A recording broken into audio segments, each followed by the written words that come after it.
මල්ලේ කවුරු හරි කෑන්නේ එකක් තියන් සයිකලයක මේ හරිය යනවා දැක්කද? මේ පැත්තටද? මල්ලි පොය දෙකක් යන්න කලින් හසිප්පු ඔක්කොම අල්ලලා මේ ගම සුද්ධ කරලා දානවා. යන්න මල්ලියා. අයිසේ රාජකරුණ. අරුන් අතර මොකද බැරල් වගේ තියාගෙන කරන්නේ?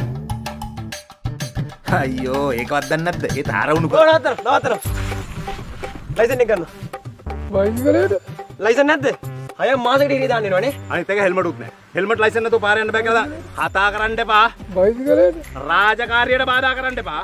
මේ අනික රාණා මේ පච්ච කොටලා. ඔය තියන්නේ අනිවාර්යෙන් කුඩ්ඩේ. මේ තියෙන සංකේත. ඔව් අපිට දැන් තමසෙ හිර බාරට ගන්න බෑ. හැබැයි සයිකලේ හිර බාරට ගන්න වෙනවා. බයින. අනිත් එක තුන් දෙනෙක් දාලා යන්නත් බෑනේ නීතියෙන් වැරදීනේ. යනවා අතෙන් යනවා. ගහලා ගන්න. ඔය ගහල්ලන් ඉන්න අපි එනකම්. ඔතෙන් දෙලා ඉන්න ඕනේ. හරිද?